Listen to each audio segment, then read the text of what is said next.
there's only one piece of advice they listen to about how to bring more joy to your hustle, what would it be? It would be that if you wait for joy to find you, good luck. You need to make joy your job.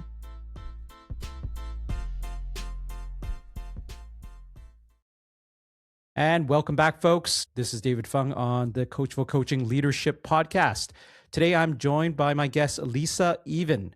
She's a keynote speaker, best-selling author. She's going to talk about that today, and a leadership coach who helps teams create what she calls a good ripple effect. With a background in healthcare and operations and team leadership, she now works with the likes of ESPN, SHRM, and Disney to help leaders show up with presence, build trust fast, and shape their workforces and cultures. She's also the host of Have Good Ripple Effect podcast and offers insights, energy, and practical tools. Lisa, welcome to the podcast today. Thanks for having me, David. I'm excited to be here. You're in Iowa? I'm in Iowa. Okay. Are you snowed in today? Actually, we are very cold, but very little snow. We had a lot of snow early in the winter, and then we had a few warm days, so the snow is all gone, and I'm okay with it. Okay. I asked you that. I live in Toronto, Canada. And right now, as we're speaking, schools have been canceled today, and we have over a foot of snow. Some places they have, they have a lot of snow, like over 3 feet of snow in some parts of this province. You can keep it. I know we can keep it, but we'll give the U.S. Air Force fires once in a while. Yeah, you do. Yeah, thanks for that. You're welcome. Anyways, Lisa, I think we have a lot to talk about today. Yeah. Huh? Yeah. We're talking about off camera. We're talking about leadership. We're talking about joy. That's a lot of what I talk about here. We're talking about resilience. But Lisa, I asked you this right before we started. What's most important for you to talk about today? Yeah, I think the topic that is really most pressing, I would say, is joy. I think if I look around to the keynote speeches that I give and the breakouts that I do and the leadership coaching clients that I have, so many people are talking about how it's hard and heavy. And they're right. It is hard and it is heavy in the world, whether it's economics or staffing or budget or kids, like all of the stress and pressures that we're feeling.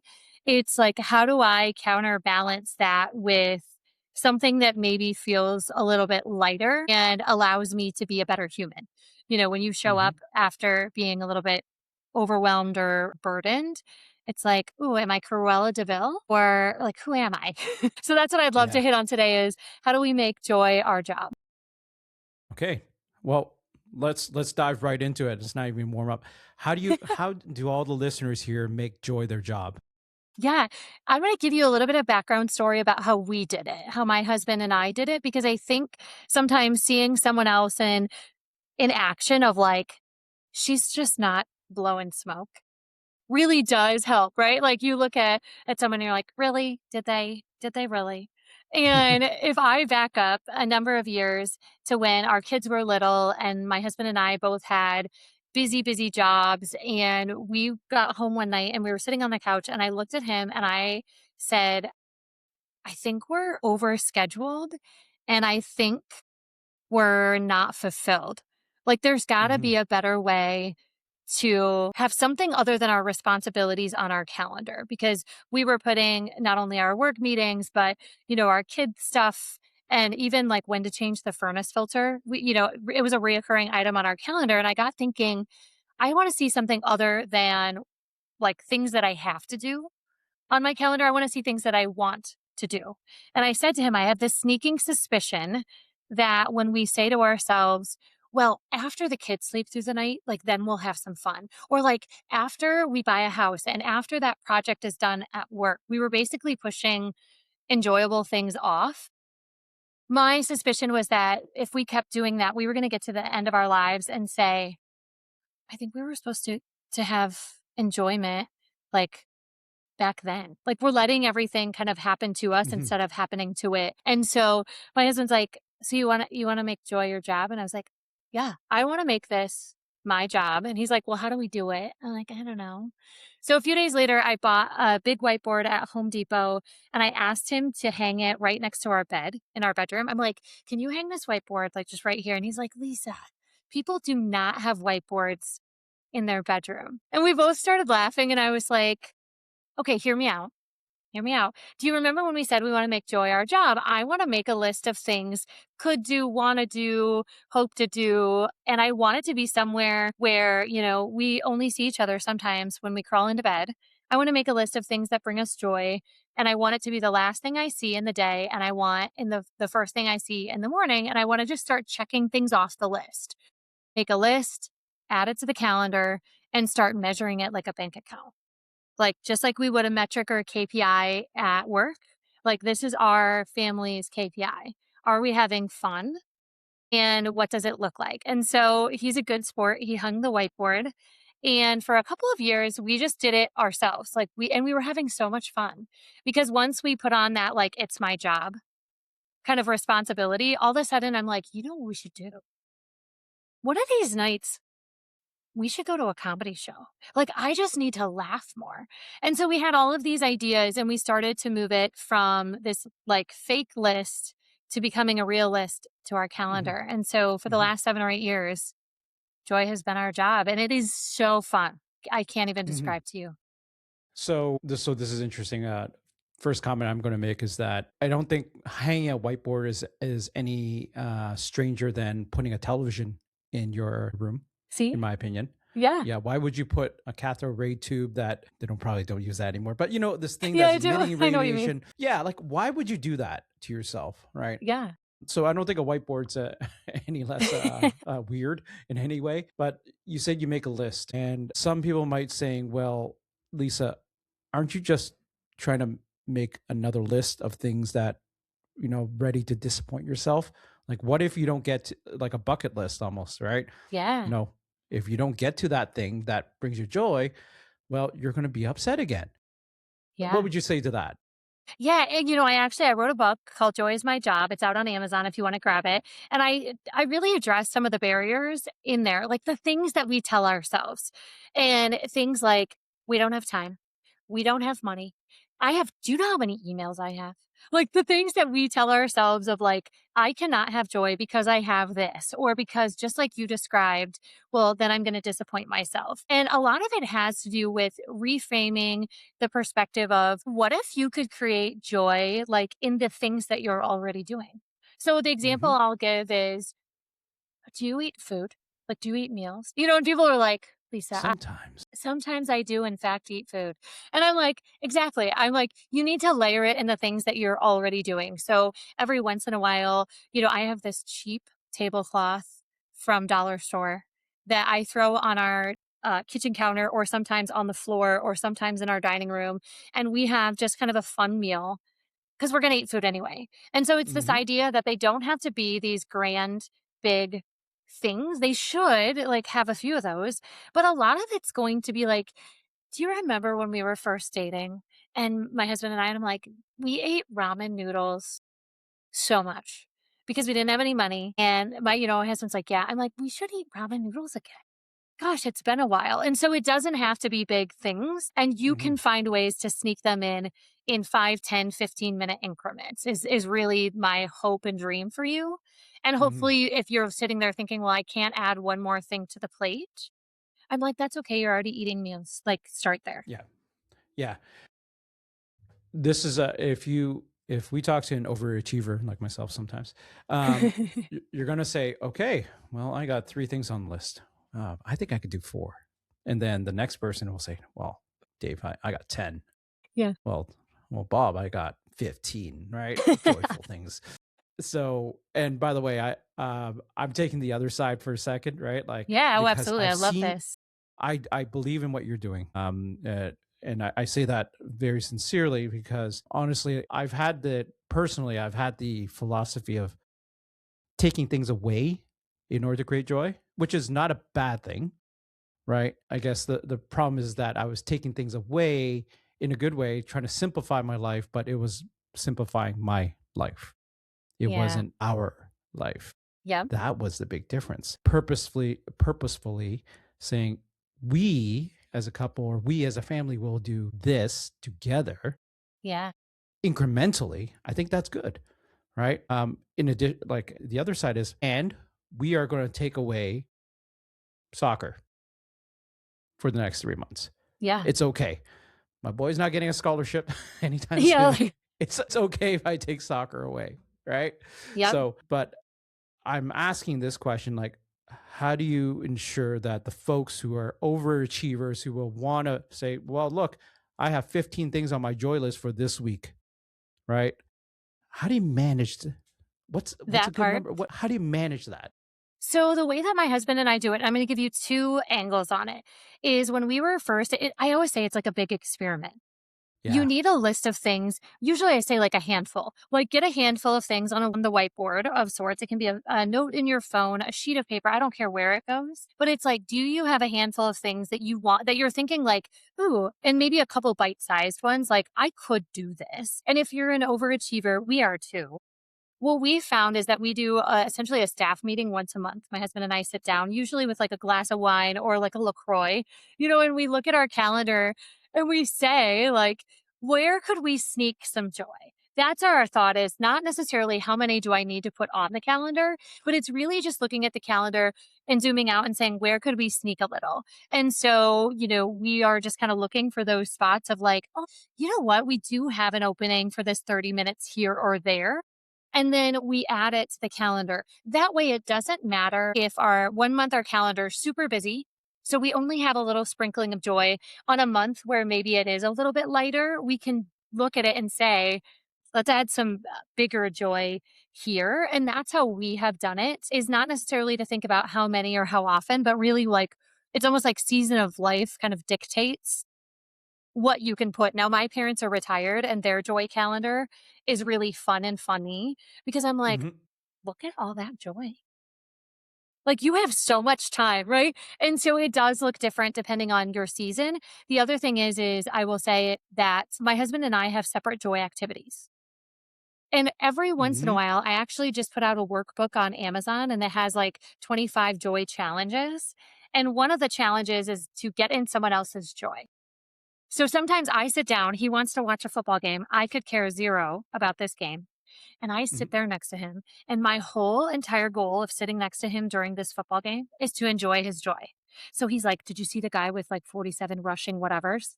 And I'm like, I did. I'm like, who is that guy? And all of a sudden, my husband's like telling me all the stats about all the things. He's going to the garage to get a football to like show me a demo during the game.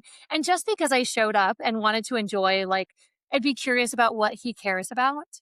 Now, I did drag him to a Bridgerton ball when it was my turn to have a little joy, and he Tell did me more laugh. about that. What is a Bridgerton ball? Yeah, so there's a show on Netflix called Bridgerton, if you haven't heard of it, Yeah, yeah, and it's I've this heard of it. idea of, the diamond of the season. Like, back in the day, there was a lady that was considered the diamond, and so the idea was you go and drink, and then they do, like, essentially like a dinner and a show. And then at the end of the night, they pick a diamond. And so we got all dressed up. We went with our friends. And it's this idea that you're just creating space for joy. And then you're getting a little bit like, what do I like? What do they like? What do we like? And we're looking for spots to put it. And if you're an overachiever, you can track it. We like to make sure like we're getting like a handful of joy. Like that's kind of like, we need a fun meal over here, or we need like an activity. What can we do? It's cold out. What do Yeah, we do? yeah, yeah. One of the things that we enjoy is watching comedy. Like we've watched some comedy on Netflix Yeah. together, and so we're going to a live show in a couple months. Isn't that just like Yeah, something to look forward to? I always say like the anticipation, is the greatest gift. yeah, And if you don't have something to look forward to, like add it. yeah, yeah. What else, Elisa? I mean, I guess related to how joy is your job, right? What Yeah. else? Some of the other concepts that I talk about related to joy are I'm going to do one that's a little personal and then I'm going to go the professional route. Sometimes people think like, well, make it up. I'm an engineer and we think very practically. So this is not for me. And Yes. And I make the point that everybody's joy is going to look a little bit different. And so if you're sitting there thinking like, oh, this isn't for me, I'm like, I think you really do need to release some of that cortisol and, have a little bit more like serotonin. If you're feeling stressed or overwhelmed, I often ask audiences, like, don't raise your hand. Okay, don't raise your hand. But I will say, like, many of us will say we're burnt out, we're overwhelmed, we're too busy, we're stressed. And I always say that's the signal. That's the signal that you need to balance out a little bit of joy. And one of the things that I often will encourage people to do is tackle the crappy. So the strategy is called crappy to happy. And it's this idea that we do unglamorous things in our lives. Maybe it's at work, it's like Excel spreadsheets, it's reporting, it's cleaning the bathrooms, it's whatever it is in your professional life that's unglamorous. You've got it in your personal life too. Maybe it's laundry, maybe it's dishes, maybe it's cleaning the kitchen. And I often say, well, what are the unglamorous things in your life that maybe you could add a little bit of joy, like before, during, or after? And I did Hmm. this with my team. This is a really great technique for teams is to start to say, like, what's your crappy to happy? If you're in a one-on-one with one of your direct reports, like, what's the thing about your job that you're like, gosh, if I could just get rid of this task, Hmm. like, Yeah. man, I would hand it off tomorrow. And if they can identify it, then I always often say, like, like, what could we do before, during, or after? I worked in healthcare before patient phone calls were automated. We had to make hundreds of them a day. And so I Hmm. would go up to my team and I'd say, all right, crappy to happy, how many we got today? And they're like 350. And I'm like, all right, that's the crappy. What's the happy? And they're like, all right, when we get halfway through, like we're going to walk around the building or we're going to do this. And it was just training your brain. And so I think from a concept of being able to shift some of those unglamorous things and how do you make joy before, during, and after, it's possible. I had one woman walk up to me. She goes, crappy to happy. And I was like, thinking to myself, like, what do you mean? Like, did you like it? Did you hate it? She goes, my mom is in the nursing home. I said, yeah. She goes, crappy. I hate visiting her. I said, yeah, that does sound crappy. She goes, all right, my crappy to happy is the next time because we played Yahtzee growing up. I'm going to bring Yahtzee. And I'm like, that's it. So you can do it personally and professionally, crappy to happy. Hmm. Yeah. There's the tasks that are like all of us absolutely despise and Yeah, we procrastinate dread them. about. Here's a bigger problem I observed as a leader is I'm busy. Lisa, I'm I'm busy. busy. So am I. Okay, so what are you doing? Oh, I'm traveling here, there, everywhere, all around the United States, Canada, the world, and yeah, I'm burning out. Okay, so what would you like? What would you rather have? Some more time. Okay, and what would you need to let go of for that to happen? Yeah. This, and this. Okay, what's stopping you from letting go? Oh, but if I don't do it, no one else will. Yes, we like the badge of busy, David. Yeah, or there's no one to do it, or if no one else knows how to do it. Common Oh, yeah. excuses, right? Common excuses. Absolutely. Yeah, yeah. How would you handle that with Yeah. the Oh, crappy to happy absolutely. framework? Yeah. Absolutely. I'm going to jump a little bit away from joy because I do a lot of training on like team culture and thinking Yes. about behaviors of the team and what are systemic and what are like things that pop up. And all of a sudden I'm like, oh, I'm noticing this weird thing that we're doing.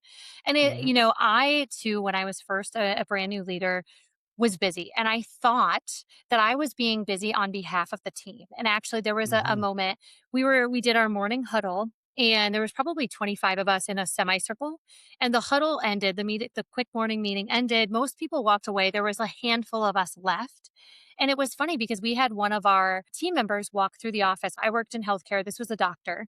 And she always wore like a white coat. She almost like reminded you of Einstein. She had like papers everywhere. Her hair was a little disheveled. She had a pencil in her ear. And she was like the cutest. And it just, again, always looking slightly like, scientists, like disheveled. Yeah. And she walks past, and someone in this small group of people that was still standing there says, I love Dr. So and so. She's always just a little bit disheveled. She's the cutest.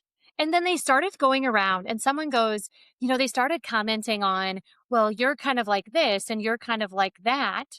And they got to me, and my team member, Haley, looks at me and she goes, you kind of show up busy. Mhm. And I Mhm. remember being horrified because I was like, I mean, I'm busy, but I'm fun. And what people were experiencing was that I would say, I'm busy. Like really busy Mm. today, really busy today, really busy today. And I didn't identify that behavior as a problem. I thought it was help. Like they knew that I was busy on behalf of like our team. And I think Mhm. many people feel that same urgency and importance that busy equals better. And so we talk about oftentimes like what's the energy that you're bringing into the room? Like are you busy? Are you, excited? Are you calm? Are you angry? And I think that's step 1. So just calling it out and saying like what energy are you bringing in? And then the second thing I Mhm. talk about is really this idea that if everything's urgent, we have not prioritized well. And Mhm. they're going to, a lot of times, depending on the human, because I do think the personality matters, I walk them through like how we're going to prioritize. And then I have them do it. And we start to really think about what on this list, do we need to tackle first? So I think there are like two separate little layers. And I think the third one is then saying, okay, after we get done doing some of these things to counteract the busy, what are we going to do for a little crappy to happy?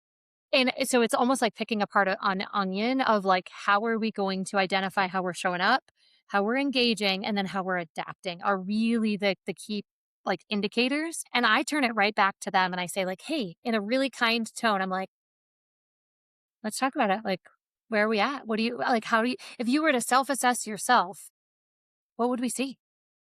Mhm. And Mhm. sometimes they look at you like you have 3 heads. And I say, yeah, come back, during our next one-on-one, let's chat about that because I think there's probably a little bit of like, how do we want to shift that busy? Is it our Mhm. presence? Is it the activities that we're tackling? Is it that maybe we're a little overwhelmed and we need to find some joy to be a little bit more resilient so we're not? But you almost have to be like a doctor assessing the condition or the symptoms of like, what is it? Yeah. Yeah. And I think facing that truth, the hard truths of not others, but of yourself, it's tough. It And is. even folks I have seen who have began the step of, I feel this when I do that, right? That's why I'm busy, right? Like I feel my value is by flying to every conference. It's an identity That's how I show piece. my, yeah. Yeah. And so they admitted it, the first stage is admitting that you have an issue, right? Yeah. But now unblocking these individuals from, not unblocking, that's too judgmental, but helping them reframe at least Yeah. how they see their value, Yep. how their belief in how they bring value Yeah. to others. That's the bulk of the work I find, It Lisa. is. Um, Absolutely. yeah, like it takes some people longer than others. It does. I've had team members that have, that have reported to me and even when I'm working with teams and sometimes like I said, it's a slow, like very methodical process of like helping folks redefine what that looks like. And sometimes I'm like, you like to be busy and they're like, I like to be busy. And I'm like, well, I want to make sure the busy that you're bringing to the team is good busy. And so you just reframe it in the terms that make sense to them. So they're like, you're not taking away my ability to show my value. And I'm like, no, we're just going to reorganize it so that you can be busy on things that make us better and really can make you shine and create impact or dare I say good ripple effect for the team. Yeah. So Lisa, I'm curious, what was it about your life and work that made you pursue this? Joy is my job. It's funny that you say that because I think it's a combination of I was burnt out. I hit that wall of just I don't want to get to the end of my life and look back and think, I missed it. Like I missed this opportunity to enjoy it. But I also am a little bit of an overachiever. And so I want to have impact and I want to be productive. And so it was like, how can I create a way that joy can show up and I can feel like it's my job and that it brings like I did that to that it's right to that identity piece that it gives my life meaning. And so I think that was it is just realizing life is short and I want the end of my life. I want to look back and be like, look at that. That was good. But what about now? So you left healthcare 7 years ago. I You've did. been, Yeah. and I'm sure there's a lot of entrepreneurs who listen to this podcast as well. How do you now? Your time is your time. You decide how you want to make your time and how you Yeah. spend your time as an entrepreneur. You're your own boss as a solopreneur, especially. Yeah. How do you, how do you apply these principles to yourself today so that you don't hit that burnout again? Yet I really do subscribe to this idea, maybe a couple ideas that I need to time block. I really do. And I time block like, here's some joy, here's some work, here's some of this, here's some of that. And that for me helps me visually see it. I'm a very visual person, whiteboard in the bedroom, And I'm like, I need to see my calendar of where do I have actual meetings and what am I working on maybe in this slice of time? Do things shift? Absolutely. But for me, being organized about like how I'm spending my time, the second thing I will mention is I don't get too stressed out about my to-do list versus my backlog. So, as an entrepreneur, I could do 1,000 things, and honestly, I Yeah. probably should, like, get them done right now. And so I have a backlog, which is, like, all the things that I hope to do, and then I'm really laser focused with what does my to-do list look like today, and is it on the calendar, like, what I'm gonna do today, and I have a decent idea what I'm gonna accomplish in this week. It's really those 2 principles, and then it's just telling yourself I always say, like, I'm a little choo-choo train. I'm just gonna keep choo-choo and just chugging and saying, like, one more rotation, like, what do we got here? What do we got there? And I don't get overly concerned with, like, was it perfect? Hmm. No. But it's got some structure and I've got some, like, I'm heading in this direction. If I can get these 3 things done today, I'll be in a good spot. I hear a Hmm. lot of entrepreneurs just stressed in their sea of things. And I'm like, well, do you have a backlog? Do you have a to do list? And are you time blocking? And that's how you're going to make things happen. And then you got to actually do the work during those time blocks. Yeah. Yeah. Actually doing the work and you got to prioritize. I mean, Mhm. it's so cliche. It's so basic, I but know my God, when you need to live that and you do everything, you right? do everything. You do the research, you do the invoices, you do Yeah. the networking, All of it. like, yeah, you deliver you deliver the goods, right? Like Yep. whether it's speaking in your case, the training and the workshops, whatever it might be, Yeah. right? You got to do the work too. I've personally had to learn to be okay is that I have a lot more ideas than I have time or energy Yes. Yes. to Yes. pursue. That's I would number agree. one. Number two is turning off the social media that shows the amazing stories of everyone else and how successful they are. It's the common saying, "Oh yeah, I'm an overnight success, 30 years in the making." I Right? know Like, you don't get to yeah, see behind the curtain on social media. yeah. And so social media showing folks like, "Oh yeah, I'm doing this now. Like I'm a leadership coach and I made X number of dollars in the number of years." I don't believe in that. I've turned I all that agree. off very Yeah. purposefully. And the third thing is that I really believe in the power of creativity. Me And too. when you are in a creative mode, and creative means I have this block of time. I'm reading Yeah. and, Learning and and yeah, I'm learning and reading. Is it revenue? Not right now. Right. It's okay. it's Right. okay. And being okay with that, being I okay with know that. that half of entrepreneurship is the mental gymnastics. Yeah. And, Yeah. the other half is actually doing the work. But I will say, like, those mental gymnastics, especially in that first year of business, are the hardest because a lot of it is learning, but a lot of it is doing, and a lot of it is uncertainty. And if you can really continue to just, I would say, like, chug along and do all of those things, you'll see results. Everything takes longer than we wish in Yeah. entrepreneurship world. So Yeah. Yep. Yep. I'm hunkered down for a number of years. that's great. Well, Lisa, thank you for your advice. Thank you for sharing all this with everyone today. I guess, from your perspective, if there is one piece of advice that you're going to leave people with, and this is the only thing they listen to in this podcast, better not be everyone, Yeah. but if there's only one piece of advice they listen to about how to bring more joy to your hustle, what would it be? It would be that if you wait for joy to find you, good luck. You need to make joy your job, All and right. that's it. Make joy your job. And Lisa even has the formula for that. Maybe tell everyone your book that you have on Amazon right now. Yeah, joy is my job. And there's also a workbook. You can find me on my website, lisaeven.com. I actually send out weekly newsletters around leadership topics. And then I also give you some ideas for creating more joy in the workplace, like engagement or in life. So follow me on social, LinkedIn, Facebook, Instagram. Let's be friends. All right. Well, Lisa, thank you very much for making the time today. And everyone, thank you very much for listening in to the Coachful Coaching Leadership Podcast again. I will see you all next time. Ciao. That's a wrap on this episode of the Coachful Coaching Leadership Podcast. I'm David Fung, and my mission is to help leaders grow, lead with impact, and build thriving teams. If you found this valuable, subscribe, leave a review, and share it with a fellow leader. Until next time, keep leading with purpose.